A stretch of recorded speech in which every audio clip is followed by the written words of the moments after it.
안녕하세요 여러분, 키아라입니다. 한국어로는 영상을 처음 찍어보는데요. 뭔가 어색하네요. 복지국가? 지상낙원 이런 걸로 유명한 북유럽의 한 국가죠. 스웨덴에 살고 있어요, 제가. 근데 이제 한국에서는 스웨덴이나 북유럽 같은 국가를 굉장히 좋은 나라들, 되게 굉장히 막 복지가 선진해 있고 굉장히 천국 같은 삶을 살 것 같은 이런 환상을 가지고 있잖아요. 그래서 이제 저도 그런 굉장히 좋은 면만 듣고선 이제 스웨덴에 와서 정착을 해서 지금 벌써 몇 년을 살게 됐네요. 근데 이제 단점이 있어요. 제가 오늘 영상을 얘기할 거는 단점만 주로 얘기를 할 건데, 이유가 뭐냐면 지금 여기가 겨울인데 겨울에 정말 여기가 정말 우울합니다. 제가 그것도 하나의 단점 중에 하나로 꼽을 건데, 이제 그래서 제가 너무 우울한 나머지 이런 식으로 뭔가를 막 만들고 저가 뭐를 하지 않는 이상은 좀 되게 거의 우울증에 걸릴 것 같기도 한 그런 느낌이 막 들어가지고 제가 이번에는 꼭 이거를 한번 만들고 싶었어요. 그래서 지금 이제 해외 생활의 단점, 북유럽의 환상을 제가 깨드릴게요. 해외 생활의 단점 들어갑니다. 자, 이제 첫 번째는 제가 방금도 말씀을 드렸듯이 이제 굉장히 우울함인데요. 이제 날씨도 한 몫을 하죠. 겨울에는 이제 해가 8시 이후 거의 9시쯤 돼야지 떠서 한 2시, 3시 이때쯤에는 해가 져요. 그래서 한 5시간? 해가 떠 있을 땐 굉장히 밝은 것도 아니고, 예를 들어서 굉장히 구름이 많이 껴있다거나 비가 온다거나 눈이 온다거나 그런 식으로 해서 굉장히 어두운 해가 떠 있어요. 게다가 스웨덴은 겨울이 한 8개월 동안 겨울이에요. 겨울이 굉장히 길거든요. 한국처럼 2, 3개월 동안 겨울이 아니에요. 항상 이제 날씨가 굉장히 우울하기 때문에 우울증에 걸리기 쉽습니다. 저도 지금 너무 힘든 겨울을 보내고 있어요. 게다가 저는 별로 그렇게 우울해지는 스타일이 아닌데, 또 제가 만약에 스웨덴에 이제 평생 산다고 생각하면 제 인생의 반을 제가 정말 이렇게 우울하고 힘들게 정말 다크한 생각까지 하면서까지 산다는 건데, 정말 이게 내 인생에서 내가 어떻게 할 수 없는 부분이면은 이렇게 좋은 국가라고 하더라도 이렇게 우울하면서까지 사는 의미가 있을까 싶을 정도로 너무너무 우울해요. 제가 제 자신이 무서워질 정도로 우울해집니다. 그거가 이제 첫 번째 단점이고, 그리고 이제 여러분, 한국을 생각하면은 굉장히 여러 가지가 밤까지 열어져 있고, 밤에 열어져 있지 않더라도 간판이라도 이렇게 켜져 있고, 이제 등 같은 게 많고, 차라도 다니고 사람들도 다니고 이래서 굉장히 이제 밤이라도 밝고 활기찬 느낌이에요. 이제 하지만 그것과 비교해서 이제 스웨덴 같은 경우는 이제 밤이 되면은 정말 깜깜해요. 정말 깜깜하고, 간판이 그냥 이렇게 한국처럼 닫았는데도 켜져 있고 이런 게 전혀 없고, 그리고 이제 한국이나 건물들이 정글 빌딩 이런 식으로 굉장히 촘촘하게 많이들 있잖아요. 근데 이제 스웨덴은 여기 하나 띄엄띄엄 이런 식으로 있으니까 그게 뭔가 하나가 켜져 있다고 해서 밝은 느낌이 아니고, 이제 나라는 굉장히 큰데 인구 밀도가 정말 작아가지고 정말 밤에 나가면 정말 아무도 없어요. 그래서 그런 것도 조금 어떻게 보면 굉장히 위험할 수도 있고 무서울 수도 있고, 만약에 여기에 가족들이랑 같이 오지 않았거나 이러시는 혼자 산다 이런 분들은 정말 힘들 거예요. 제 생각에는 너무 힘들 거예요. 저는 이제 다행히 혼자 이제 스웨덴에 계속 살아본 적은 없었어가지고 다행히 이제 조금 괜찮긴 한데, 세 번째는 인종차별입니다. 제가 좀 어렸을 때도 외국 생활을 한 적들이 좀 있어요. 미국에서도 조금 살았고 호주에서도 조금 살았고 이랬었는데, 물론 미국이나 호주에 이런 쪽에서도 인종차별이 있긴 하지만 제가 어렸어서 그랬던 건지 아니면은 거기가 좀 더 다인종, 좀 더 아시안인들이 많아가지고 그랬던 건지 모르겠는데, 거기서 그런 겪는 인종차별은 제가 굉장히 크게 다가오지 않았었어요. 그리고 제가 더 어리기도 했었고, 그래가지고 그럴 때는 겁도 없잖아요, 솔직히. 근데 이제 저는 이제 스웨덴은 이제 다 커서 이제 이민을 온 경우기 때문에 이제 회사도 다니고 이러니까 이제 뭐 회사에서 아무리 뭐 약간 은근한 인종차별이 있다 그래도 제가 막 쌈딱처럼 막 싸우고 이러면 안 되잖아요. 그래서 그런 건지 제가 얌전해야 돼서 그런 건지 모르겠지만 이런 인종차별들이 굉장히 다르게 다가오더라고요. 그래서 지금 여기서 느끼는 인종차별들은 제가 그동안 뭐 미국이나 호주에서 겪었던 인종차별들이랑 굉장히 달라요. 인종차별 하는 거 자체가 뭐 약간 두 부류로 나눠지는 것 같은데 첫 번째는 그냥 그 사람이 못됐어가지고 그러는 거인 것 같고 두 번째는 이제 정말 답이 없는 건데 여기 이 두 번째 경우가 스웨덴인들의 대체로요. 무지해서 정말 무식해서 정말 뭐 몰라서 왜냐면은 뭐 동양권에 대한 거에 대해서 정말 몰라요. 얘들이 자주 휴가를 가는 나라인데 그게 바로 타일랜드예요. 태국. 이제 그래서 태국은 안단 말이에요. 근데 이제 태국이 본인들이 유일하게 아는 이제 동양 국가이기 때문에 모든 동양 국가가 태국 같은 거라고 생각을 해요. 저는 그게 굉장히 기분이 나빴거든요, 사실. 한국 하면은 정말 어디 있는지도 모르고 한국이 정말 미개하고 막 정말 막 가난하고 막 이런 나라인 줄 알고 막 한국 가면은 맨날 뭐 1년 내내 40도 막 이러면서 막 덥고 막 해변 가고 막 약간 이런 나라고 그런 건 줄 알아요. 정말 황당했어요. 너무 충격받았고 어떻게 이렇게 선진한 국가 사람들이 나름 교육도 받고 뭐 이런 사람들이 어떻게 이렇게 무지할 수가 있는가 그거에 대해서 정말 저는 너무너무 충격을 받았거든요. 솔직히 미국에서는 이제 뭐 K-팝이다 뭐다 이래가지고 굉장히 유명하고 뭐 한국인들도 많으니까 이제 한국 뭐 국력 자체가 굉장히 높아졌다고 다 생각을 하고 뭐 한국 경제가 뭐 꽤 많은 성장을 이뤘고 뭐 이런 걸 많이 알잖아요. 근데 이제 스웨덴에는 정말 모릅니다. 스웨덴이 약간 시골 플러스 뭐 약간 그런 거라고 생각을 하시면 되세요. 뭐 예를 들어서 미국에서 사시는 분들 가끔 말씀하시잖아요. 뭐 미국이 한국보다 좀 더 촌티나 약간 뭐 촌스럽다 약간 이런 얘기 하시잖아요. 근데 이제 스웨덴과 미국을 비교하면 스웨덴이 한 미국보다 한 20년은 뒤처진 나라 정도라고 생각을 하시면 될 것 같아요. 제 생각에. 정말 모르고 본인들이 모르는 무지함 때문에 생긴 이런 동양인에 대한 스테레오타입 자체가 이제 저한테 영향을 주는 거니까 저는 굉장히 억울을 하죠. 이거는 정말 답이 없어요. 왜냐면 제가 깨우쳐줄 수도 없거든요. 왜냐면 제가 뭐 한국 굉장히 잘 살아. 너 K-팝 못 들어봤어? 너 빌보드에서 뭐 BTS가 1위 한 거 몰라? 이러면은 빌보드? 한국이겠지. 한국에서 유명한 남자애들 뭐 이런 식으로 답해보면 아니 빌보드 모르냐고. 빌보드 그러니까 그러니까 그 빌보드가 미국 차트라는 거를 알면서도 제가 K-팝을 얘기하면은 그 점들이 연결이 안 되나 봐요. 내 속에서 프로세스 자체가 안 되나 봐요. 지들은 이런 동양인들이 서구권에서 유명할 수 있다. 이거 자체가 이게 커넥션이 안 되나 봐요. 자기들이 스테레오타입을 가지고 있는 것과 다르다라는 것을 깨달으면은 그걸 잘 이해를 못해요. 잘 프로세스가 안 되나 봐요, 머리에서. 그래서 뭐 예를 들어서 제가 아는 스웨덴 여자친구가 한국 남자친구가 있다 뭐 이런 얘기를 했는데 그거를 이해를 못하는 거예요. 어떻게 스웨덴 여자가 한국 남자친구를 사귈 수가 있지? 이거를 이해를 못하는 거예요.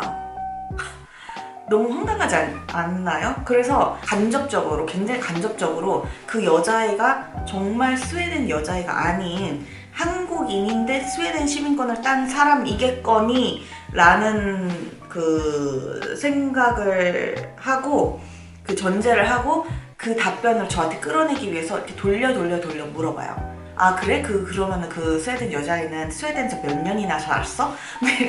스웨덴에서 태어나고 자란 완전 금발에 완전 스웨덴 이름 라스트네임에 완전 모든 가족들이 다 스웨덴인인 여자인데 정말 그게 가능하다는 것을 이해를 못해요. 어떻게 스웨덴 이 백인 사람이 어떻게 동양인 남자를 만나서 사귈 수가 있지? 이거가 프로세스가 안 되나 봐요, 지들 딴에서는. 제가 나중에 인종차별 겪었던 거는 한꺼번에 모아가지고 제가 영상을 만들게요. 와, 오늘 안에 영상 안 끝낼 거예요. 아마 제가 그거 다 얘기하기 시작하면. 네 번째는 스웨덴 사람들이 굉장히 극좌파들이란 말이에요. 극좌파가 나쁜 건 아니에요, 제 생각에는. 하지만 뭐 예를 들어서 굉장히 진보적인 마인드를 가지고 있기 때문에 제가 이해할 수 없는 어떤 국가적인 정책적인 결정을 하는 경우들이 많아요.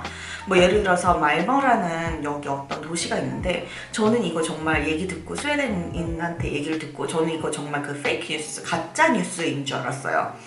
그 말머라는 도시에서 범죄를 줄이기 위해서 거기에 있는 이제 범죄 집단, 범죄 조직 있잖아요. 그 사람들한테 여기 돈으로 70 밀리언 크로너, 70억 원인가? 하여튼 그 정도를 들여가지고 굉장히 고급 아파트를 다 줬다는 거예요, 무상으로. 자, 이해가 되시나요? 제가 약간 아웃데이트한 사상을 가진 건지는 모르겠는데, 그렇게 한 이유는 그런 식으로 해가지고 본인들의, 그러니까 한마디로 너는 사회 일부야, 사회로 귀화를 해라. 뭐 예를 들어서 뭐 이런 식으로 너가 뭐 사회에서 좋은 것을 즐길 수 있기 때문에 갱생하여서 범죄를 저지르지 말라. 뭐 이런 제스처로 뭐 그런 아파트를, 고급 아파트를 무상으로 지원을 했대요. 근데 이제 제 사고방식으로는 이게 범죄 조직이면은 그 법으로 심판을 하는 것을 하지도 않을 뿐더러 더 나아가서 그냥 일반 시민이나 뭐 노인, 뭐 장애인, 뭐 이런 여러 사람들, 그런 사람들을 다 뒤로 하고 그 사람들한테 먼저 이렇게 고급 아파트들을 무상으로 지원을 했다? 저는 약간 이해가 안 되거든요. 그런 식으로 굉장히 급 진보적인 사고, 이게 진보인지도 모르겠어요, 솔직히 제 생각에는. 굉장히 다른 어떤 정책적인 의사결정을 하는 경우가 굉장히 많은 것 같아요. 그리고 또 이제 뭐 현실적인 걸 얘기를 하면은 교통 같은 게 너무너무 불편해요. 시간에 안 맞춰 오고 안 와. 예고도 안 해요. 그냥 안 와. 뭐 어쩔 때는 그 원래 와야 되는 시간보다 일찍 그냥 가. 뭐 예를 들어서 통근열차 같은 거 타고서 이제 출퇴근할 때는 그냥 그 열차가 가다가 그냥 중간에 멈춰요. 그냥 아무 이유가 없어요, 제 생각에는. 그냥 신호를 기다리고 있대. 그놈의 신호는 왜 이렇게 누가 그렇게 켜기가 어려운지. 그냥 열차잖아요. 그 레일 위에 이렇게 달리는 열차인데 어떻게 그렇게 신호를, 그런 거를 다 잘 일처리 못할 수가 있는지 정말 답답합니다. 교통뿐만이 아니고 모든 것들이 정말 느려요. 이런 관공서 업무들이나 뭐 여러 가지 느린 거는 뭐 어떤 서구권의 특징인 것 같아요. 이거는 그냥 뭐 미국도 뭐 거의 이러잖아요. 한국처럼 정말 빠르고 소비자의 입장에서 소비자를 정말 생각을 하면서 막 이렇게 뭐 일 처리를 하는 그런 경우가 없고, 뭐 일을 막 하다가도 그냥 자기 시간이 되면은 가야 되고 그냥 뭐 사라지고 뭐 약간 그런 점들이 너무너무 많고, 그리고 이제 그 어떤 외국 생활을 하려고 오신 분들 중에 보면은 이제 자기는 이제 외국인들이랑 굉장히 많은 인터랙션을 하고 싶어가지고 오시는 분들이 많잖아요. 근데 이제 스웨덴 사람들이 굉장히 샤이해요. 되게 막 마음을 딱 열고 막 한국 사람처럼 안녕하세요 막 약간 이런 스타일이 아니에요. 그래가지고 굉장히 조용하고 뭐 굉장히 자기 프라이버시 굉장히 중요하게 생각하고 자기의 이제 어떤 퍼스널 스페이스 뭐 이런 걸 굉장히 중요하게 생각해요. 그래서 그 안에 들어가기가 되게 힘들거든요. 그래서 저 같은 경우에는 다행히도 이제 이미 오기 전부터 이제 스웨덴 사람들을 조금 몇 명 알고 막 그런 상태에서 이제 스웨덴에 온 경우인데, 그런데도 불구하고 그런 어떤 스웨덴 정말 이제 그 사이에 딱 완전 딱 들어가기가 힘들어요. 제가 느끼는 거는 막 한국에서는 저희가 이제 주류잖아요. 그래서 저희가 메인스트림이기 때문에 정말 그런 걸로 뭐 친구를 만들고 인간관계를 넓혀가고 뭐 누구 건너 누구 알고 뭐 그 사람 덕도 보고 막 약간 이런 거가 많은데 근데 여기 같은 경우에는 그런 게 없어요. 거기 되게 힘들고 뭐 어떤 면에서는 여기 사람들 자체의 국민성 자체가 굉장히 샤이하고 굉장히 자기의 프라이버시가 굉장히 강하고 그런 거가 강해서인 거가 한 70% 정도인 것 같고 나머지는 솔직히 말하면 인종차별도 약간 있는 것 같아요. 어떤 면에서는 이해가 되죠. 뭐 본인들이 굳이 뭐 자기 스웨덴인들이 이렇게 있는데 굳이 막 동양인한테 야 나랑 같이 놀자 뭐 야 오늘 저녁에 와 우리 집에서 하우스 파티 할 건데 제발 와줘 막 이러진 않을 거 아니에요. 솔직히 얘기해서. 그래서 그런 걸 보면은 솔직히 뭐 제가 한국분들 여기 계신 한국분들이라든지 아니면 그냥 다른 이민자들만 봐도 솔직히 보면은 뭐 미국에서도 그렇잖아요. 한국 똑같은 것 같아요. 여기나 거기나 그냥 한국인들은 여기 왔어도 한국인들끼리 놀아요. 근데 그게 본인들이 뭐 더 편하고 뭐 이런 것도 있지만 뭐 어떤 부분은 있는 거지만 근데 또 이제 다른 부분은 정말 이제 그 사회에 들어가기가 어렵기 때문에 어쩔 수 없이 한국 사람들이랑 이렇게 더 어울려 놀게 되고 약간 그런 것도 있는 것 같아요. 제가 봤었을 때는. 그리고 치안 같은 거에 대해서 꼭 얘기를 하고 싶은데 한국이 정말 치안이 좋은 국가라는 거를 꼭 나와 있으면은 많이 느끼는 것 같아요. 해외에 나와 있으면은 정말 치안이 정말 안 좋고 뭐 예를 들어서 저희 집 앞에도 어떤 차가 있는데 그 차에 막 사람들이 그 그래피티도 아니에요. 왜냐면 그냥 이거 뭐라 그러죠? 하여튼 이거 치 뿌리는 이걸로 막 낙서를 해놔요. 근데 이제 그 사람을 잡을 수도 없어요. 여기는 막 한국처럼 CCTV도 있고 뭐 이런 것도 아니거든요. 차에 막 불을 막 질러요. 그냥 정말 심심하고 아무것도 할 일이 없으니까 그냥 불을 지르는 거예요. 정말 그냥 티네이저들이, 10대들이. 또 하나 안 좋은 점은 이런 차를 불 지르고 뭐 이런 거 같은 거를 TV에서 보도를 안 해요. 저는 이게 국민들의 알 권리를 무시하는 거라고 생각해가지고 저는 굉장히 이거에 굉장히 반대의 입장이거든요. 근데 어떤 사람들은 뭐 이게 갈등을 증폭시킨다는 거예요. 예를 들어서 뭐 차에 그렇게 불지른 사람들이 뭐 그런 어떤 중동 계열의 사람들이었대요. 그래가지고 그런 거를 이제 보도를 시키면 어떤 그게 인종 간의 뭔가로 돼가지고 어떤 해당 인종에 대한 반감이 생길 수도 있기 때문에 그런 거를 갈등이 생길까봐 보도를 안 하는 거다. 약간 이런 이론을 제가 들은 적이 있어요. 스웨덴 친구들한테. 이게 상식적으로 맞는 건가요? 그런 갈등을 일으키지 않기 위해 이런 나쁜 범죄 같은 게 일어났다는 거를 그냥 덮어놓는다는 게 저는 그게 이해가 안 되거든요. 그래서 그런 보도는 페이스북 같은 데서 볼 수밖에 없어요. 사람들이 이제 카메라로 찍잖아요, 실제로. 그냥 그런 게 보면은 뭐 범죄 현장 같은 거를. 그거를 찍은 게 바이럴이 돼요, 여기서도. 그래서 그런 식으로 바이럴이 된 거를 페이스북 같은 데서 보고 뭐 그 정도로만 실제 이런 게 있었다 확인할 수가 있지 메인스트림 미디어에서는 보도를 안 하더라고요. 저는 그게 되게 이해가 안 되거든요.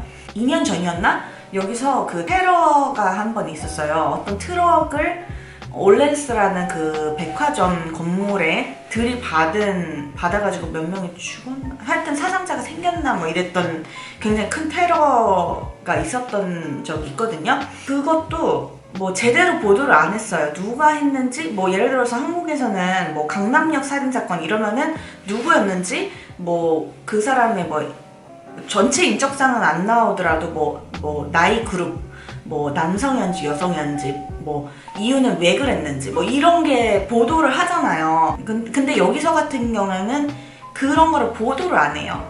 저 같은 경우에는 뭐 이런 게 있어서 수사는 어떤 식으로 진척이 되고 있다. 이거를 저는 이게 보도를 다 하는 게 맞다고 생각하거든요. 근데 여기 사람들은 별로 궁금해하지도 않는 것 같고 별로 그거에 대해서 한국처럼 약간 냄비 근성인지 뭔지 한번 그때만 이렇게 뭐 얘기를 하고 그냥 지나가고 이런 것 때문에 정말 묻히는 그런 범죄 같은 것도 굉장히 많고 그래서 어떻게 보면은 제 생각에는 이런 걸로 국민의 목소리를 내기가 힘들 것 같다고 생각이 들거든요. 어떤 15살 여자인가? 강간을 당했던 얼마 전에 갱 레이프를 당했던 적이 있어요. 단체로 강간이라고.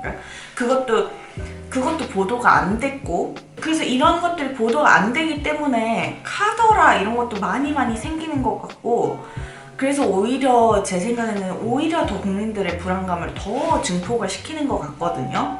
그래서 이거는 정말 고쳐야 될 점이라고 생각을 해요. 이거는 정말 한국이 정말 더 잘하는 것 같고, 네, 어느덧 제가 이제 카메라 배터리가 달 때까지 다 얘기를 했네요. 처음에 1년은 정말 좋았어요. 이제 영미권에서 있었던 거랑은 또 다른 그런 느낌이었거든요.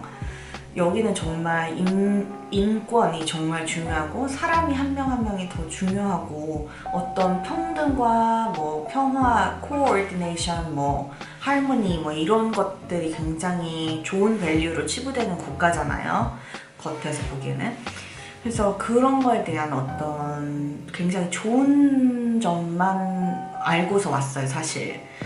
정부도 부패하지 않고 뭐 어쩌고저쩌고 막 여러 가지 뭐 그런 좋은 점만 알고 왔는데, 그래서 처음 1년은 그냥 다 좋았던 것 같아요. 그냥 그런 국가에 내가 이제 시민이 되어 간다는 것 자체가 그냥 좋았던 것 같은데, 이제는 이제 환상들이 다 깨지고 단점들이 보이기 시작하니까 이제 저는 특히나 이런 정말 우울한 생각에 사로잡힐 정도로 되어가는 이제 겨울 같은 경우에는 내가 여기서 사는 게 맞나 싶을 정도로까지 회의감이 많이 들거든요. 제가 여기 온 거에 대한 그런 거. 그래서 저도 여러분들의 환상을 한번 깨드리고 싶었어요. 근데 환상이 깨졌나요? 여러분, 이제 제가 한국어로 영상들을 많이 만들려고 해요. 그러니까 이제 댓글에 혹시 뭐 스웨덴 생활이나 북유럽 생활 어떤 거에 대해서 궁금하신지 남겨주시면은 제가 그거를 많이 만들도록 그런 거에 초점을 맞춰서 만들도록 노력을 할게요. 하여튼 여러분 재밌게 봐주셨으면 좋겠고, 그러면 구독하기 눌러주시고 그럼 다음 영상에서 만나요.